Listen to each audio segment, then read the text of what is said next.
সকলকে জয় যিশু, সকলকে স্বাগত এবং ধন্যবাদ জানিয়ে আজকের আরও একটা নতুন দিনে চলে আসলাম ঈশ্বরের বাক্য নিয়ে।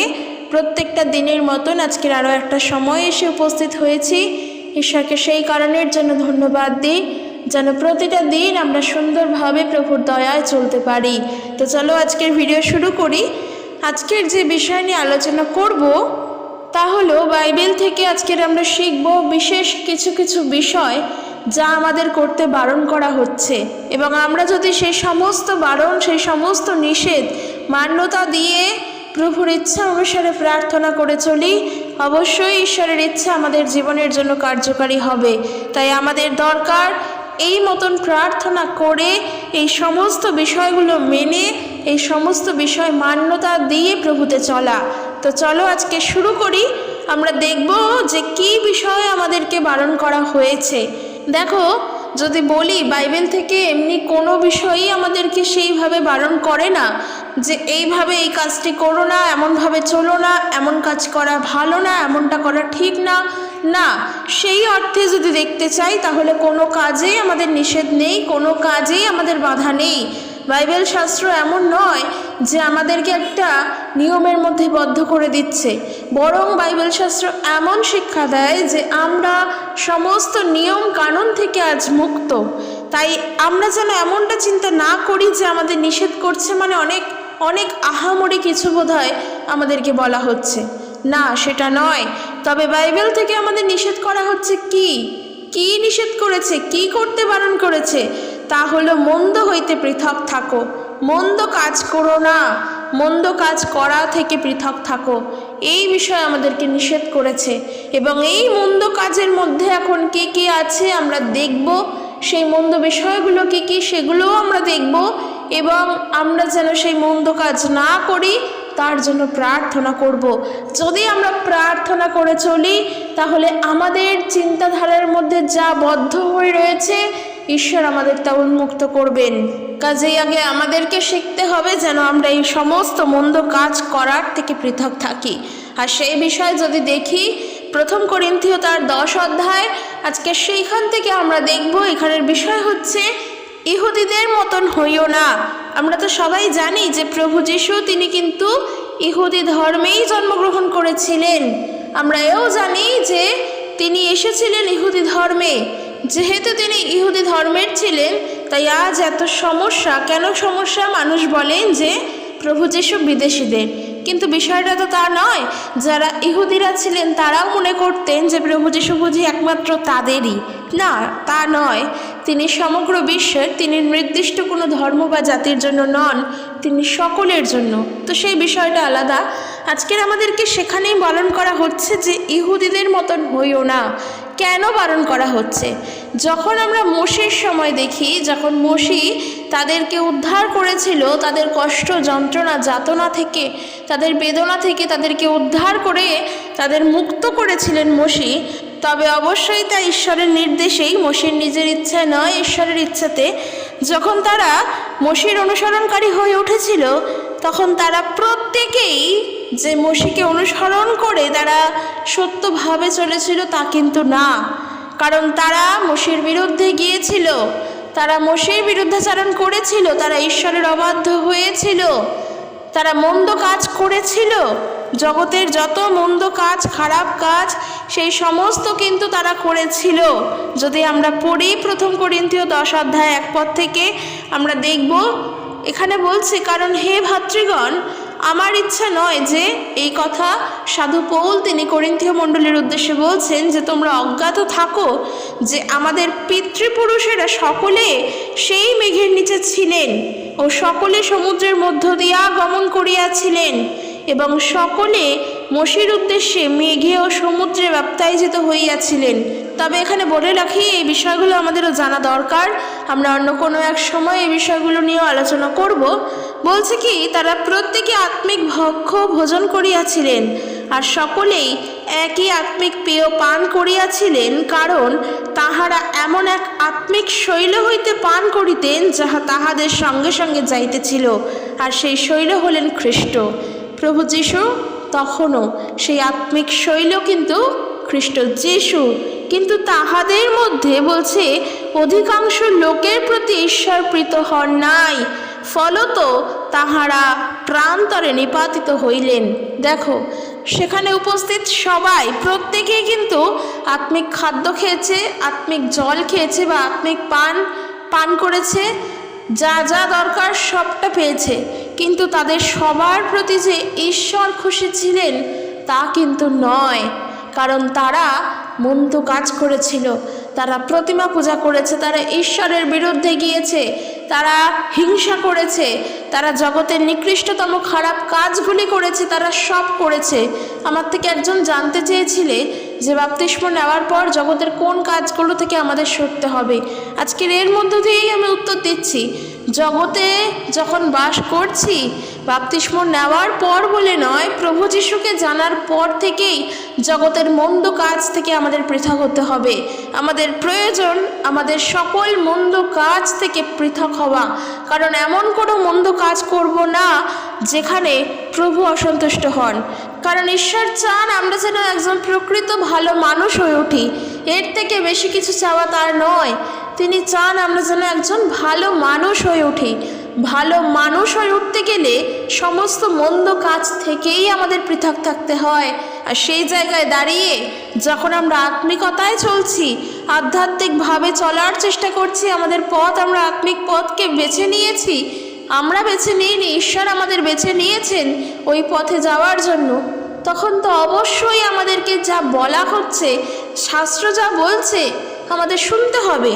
আর আমরা ভালো করে জানি 2 তিমথিও তার 3 অধ্যায় 17 পদেই বলা আছে, সমস্ত শাস্ত্রই ঈশ্বর দিয়েছেন এবং অনুযোগ, সংশোধন ও ন্যায়পরায়ণ জীবনযাপনের জন্য প্রতিটি বাক্যই সঠিক নির্দেশ দিতে পারে, যেন তার দ্বারা ঈশ্বরের লোক পরিপক্ক ও সমস্ত সৎ কর্মের জন্য সুসজ্জিত হয়।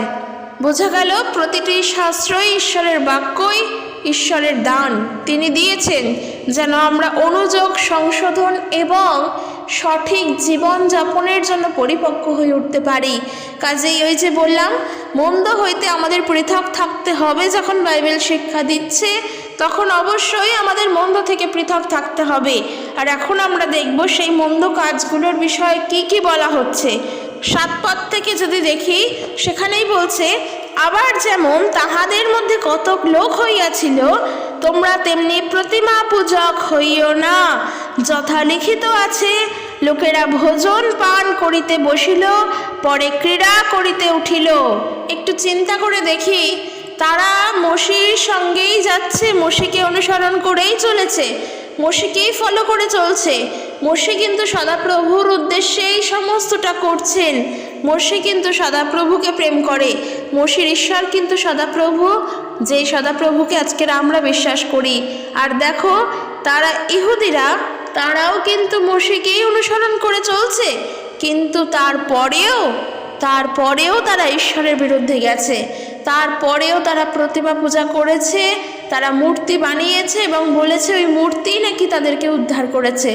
ঈশ্বরের বিরুদ্ধে তারা পাপ করেছে। ঈশ্বরের বিরুদ্ধে পাপ করাই হলো প্রতিমা পূজা করা। কেন বললাম?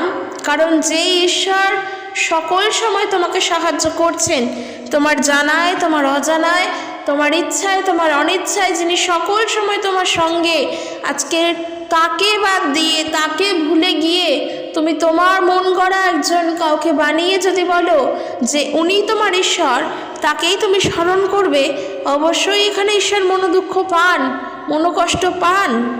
ঈশ্বর যিনি জীবন্ত, যাকে চোখে দেখা যায় না, আর তিনি সকল সময় তার সন্তানদেরকে প্রতিপালন করে চলে।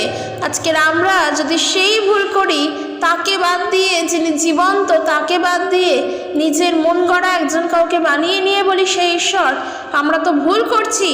এই ভুল ইহুদি জাতিরা করেছিলেন, তারা করেছিলেন এমন ভুল, এমন মারাত্মক ভুল তারা করেছিলেন। তাদের মধ্যেও কিন্তু সেই প্রতিমা পূজা ছিল।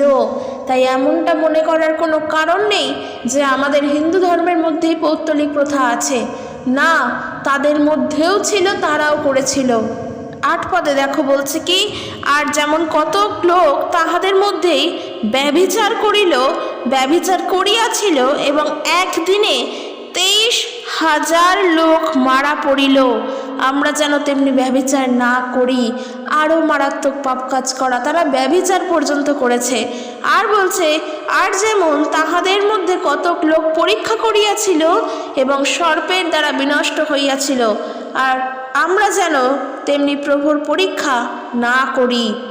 জগতের যত মন্দ কাজগুলো তারা করেছিল, তারা ব্যভিচার করেছে, প্রতিমা পূজা করেছে, তারা ঈশ্বরের বিরুদ্ধে পরীক্ষা করেছে, প্রভুর পরীক্ষা তারা করেছে, তারা বচসা করেছে, তারা সমস্ত মন্দ কাজগুলো করেছিল। আজকের আমার বিষয় হলো কি, এই সমস্ত মন্দ কাজ থেকে পৃথক থাকো। না ঈশ্বরের পরীক্ষা করা সম্ভব, না প্রভুর পরীক্ষা করতে হয়, না প্রভুর বিরুদ্ধে প্রতিমা পূজা করতে হয়। এই সকল কাজগুলো মন্দ কাজ। এই মন্দ কাজ করার থেকে আমাদের এড়িয়ে থাকতে হবে। নিজের পরিবারকে ভালো রাখার জন্য, নিজেকে আত্মিক পথে চালনা করার জন্য, শুধু তাই নয়, সত্যভাবে আত্মিকতায় চলার জন্য। দেখো, সত্যভাবে আত্মিকতায়ও অনেক মানুষ চলে, কিন্তু তাদের বিষয়ে চিন্তা করো, তাদের মধ্যে তারাও কিন্তু সত্যভাবেই আত্মিকতায় ছিল। তারপরেও বাইবেল বলছে যে কিন্তু তাহাদের মধ্যে অধিকাংশ লোকের প্রতি ঈশ্বরপ্রীত হন নাই। তাই আমাদের জীবনে আমরা কিভাবে জীবনে চলছি এবং তার দ্বারা ঈশ্বরপ্রীত হচ্ছেন কিনা, এই হলো আমাদের দেখার উদ্দেশ্য। আমাদের জীবনের চিন্তাধারাগুলো, আমাদের ভাবনা চিন্তাগুলো বদ্ধ থাকে যখন আমাদের দৃষ্টিভঙ্গিগুলোই অন্য থাকে। সত্যি তাই। কারণ আজকে তুমি চিন্তা করে দেখো, তুমি যদি ভাবো এমন যে আমি যা যা করছি তাতে আমার ঈশ্বর যদি সন্তুষ্ট হন তাহলেই আমি তা করব, এবং তোমার চেষ্টাটা যদি তেমন থাকে, তুমি পারবে, তুমি সফলও হবে সেই কাজে। কিন্তু আমাদের যদি দৃষ্টিভঙ্গিটাই এমন হয় যে আমি যা যা করছি আমি আজকে তাকে দেখানোর জন্য করব, তার আছে আমার কেন হবে না, তার আছে আমারও থাকা দরকার, তার কাছে আছে বলে আমার কাছেও থাকতে হবে না, এই ধারণাগুলো যদি আমাদের থাকে, আমাদের দেখার দৃষ্টিভঙ্গিটাই তো অন্য। আর যার ফলে হয়তো আমাদের অনেক কাজ বদ্ধ অবস্থাতেও থাকতে পারে। সেই সমস্ত বদ্ধ কাজগুলোকে উন্মুক্ত করার জন্য আমাদের প্রয়োজন প্রার্থনা করা। শুধু প্রার্থনা করা নয়, সঠিকভাবে মন্দ হইতে পৃথক থেকে সেইভাবে চলা। তাই দেখো, এর পরে বলছে 11 পদ থেকে, এই সকল তাহাদের প্রতি দৃষ্টান্ত স্বরূপে ঘটিয়াছিল এবং আমাদেরই চেতনার জন্য লিখিত হইল, আমাদের যাহাদের ওপরে যুগকলাপের অন্ত আসিয়া পড়িয়াছে। শেষ পর্যায়ে, যুগের শেষ পর্যায়ে এসে আমরা দাঁড়িয়েছি, তো আমাদের চেতনার জন্য এই সকল কিছু লিখিত হইল, যেন আমরা বুঝতে পারি, আমরা যেন জানতে পারি, আমরা পড়ে যেন শিখতে পারি, আমাদের যেন চেতনা হয়। তাই 12 পদে বলছে যে অতএব যে মনে করে আমি দাঁড়াইয়া আছি সে সাবধান হোক, পাছে পড়িয়া যায়। তাই আজকের আমরা যারা মনে করছি যে আমি আত্মিকভাবে দাঁড়িয়ে আছি, আমি তো জানি প্রভু যিশুকে, তাই আমি যেভাবে খুশি চলি তাতে কারোরই কোনো প্রবলেম হবে না এবং আমারও কোনো অসুবিধা হবে না।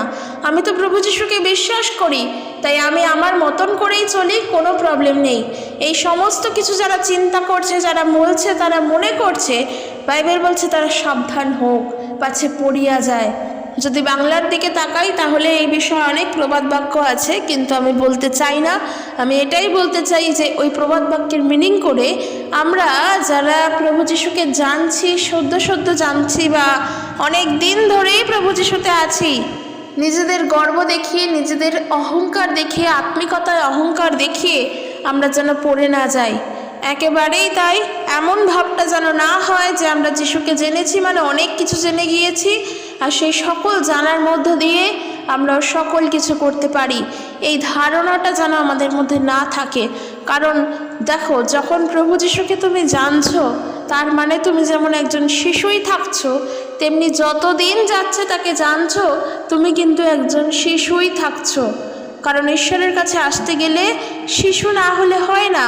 আর এই শিশু হওয়া মানে শিশু মনা হয়ে আসা, যে আমি কিছু জানি না বলেই আমি জানতে এসেছি।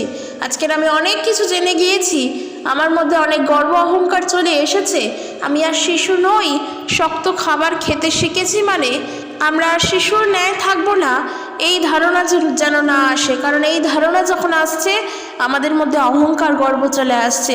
বাইবেল বলছে আমরা যেন পড়ে না যাই, সাবধানে থাকো, পাছে পড়ে যেন না যাও, কারণ যে মনে করছে আমি দাঁড়িয়ে আছি তারই কিন্তু পড়ে যাওয়ার সম্ভাবনা সব থেকে বেশি।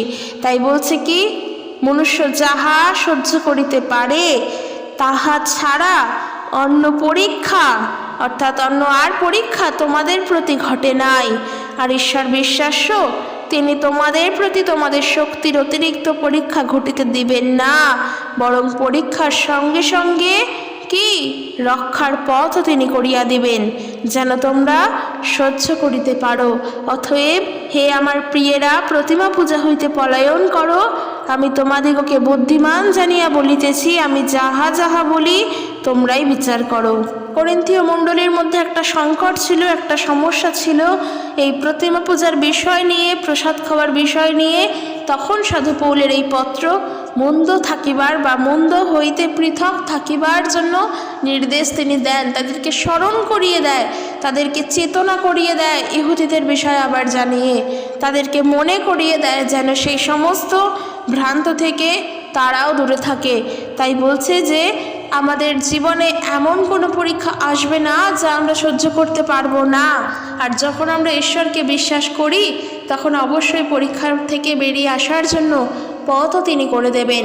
তাই আমাদের করণীয়, আমাদের কর্তব্য, যখন ঈশ্বরকে বিশ্বাস করি তখন ঈশ্বরের বাধ্য হয়ে চলা, তিনি যা বলছেন তা শুনে চলা। অতএব প্রতিমা পূজা হইতে পলায়ন করো, কারণ আমাদের মন্দতার থেকে দূরে থাকতে হবে। শুধু প্রতিমা পূজা নয়, জগতের যে সমস্ত মন্দতা আছে সে সকল মন্দতার থেকে আমাদেরকে দূরে থাকতে হবে। তাই আমরা আজকের দিনে দাঁড়িয়ে আমরা বিশ্বাসীরা আমাদের করণীয় কি? প্রভুর কাছে প্রার্থনা করা যে প্রভু, আমার চিন্তাধারার মধ্য দিয়ে, আমার মন্দ চিন্তাধারার মধ্য দিয়ে তোমার যে সমস্ত কার্যকলাপ থেকে আমি দূরে রয়েছি, আমার মন্দ চিন্তাধারার মধ্য দিয়ে তোমার যে সমস্ত আত্মিকতার থেকে আমি দূরে রয়েছি, তুমি আমাকে সাহায্য করো। সেই সকল মন্দ চিন্তা থেকে, মন্দ কাজ থেকে তুমি আমাকে সরাও, আমাকে তুমি সাহায্য করো সমস্ত মন্দতার থেকে যেন পৃথক থাকতে পারি। এই প্রার্থনা একান্তই আমাদের প্রার্থনা।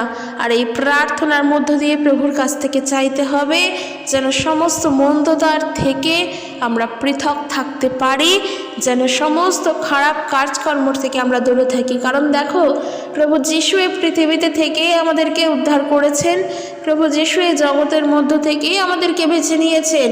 আর যখন তিনি এই জগতের মধ্য থেকে আমাদেরকে বেছেছেন, আমাদেরকে তিনি বলেছেন আমরা আর জগতের নই, এই জগতের মধ্য থেকে তিনি টেনে তুলে এনেছেন। তো আর আমরা জগতের মধ্যে নেই, অর্থাৎ আমরা আর জগতের নই, আমরা আজকের থেকে প্রভুর। তাই আমাদের করণীয়, আমাদের কর্তব্য প্রভুতেই চলা, প্রভুর ইচ্ছা মেনে চলা, প্রভুর ইচ্ছা অনুসারে জীবন কাটানো। আশা করি আজকের এই ভিডিওর মধ্য দিয়ে আমরা বুঝতে পারলাম, আমরা শিখতে পারলাম যে আমাদেরকে কি করতে বলা হচ্ছে আর আমাদের কিভাবে চলতে বলা হচ্ছে, কোন কাজ থেকে আমাদেরকে সরে থাকতে বলছে। যদি ভিডিওটি ভালো লাগে অবশ্যই ভিডিওটি শেয়ার করে দিও। আর ভিডিওটি শেয়ার করার থেকেও বড় বিষয় যেটা বলবো, এই ভিডিওতে যা যা বললাম সেই কথাগুলো মেনে বাইবেলটা পড়ে ঈশ্বরের বাক্যকে স্মরণ করে চলো, যেন জগতের মন্দ কাজগুলোর থেকে আমরা দূরে থাকতে পারি। অবশ্যই জানিও কেমন লাগলো, আর যদি কিছু জানার থাকে কমেন্ট করবে আমাকে, আমি জানানোর চেষ্টা করব। আর অবশ্যই ভিডিওটি শেয়ার করে দিও। ঈশ্বর তার আপন বাক্যের দ্বারা প্রত্যেককে আশীর্বাদ যুক্ত করুক। সকলে সুস্থভাবে থাকো, প্রার্থনায় থাকো, প্রভুর কাছে প্রার্থনায় যুক্ত থাকো। জয় যিশু, প্রেজ দ্য লর্ড।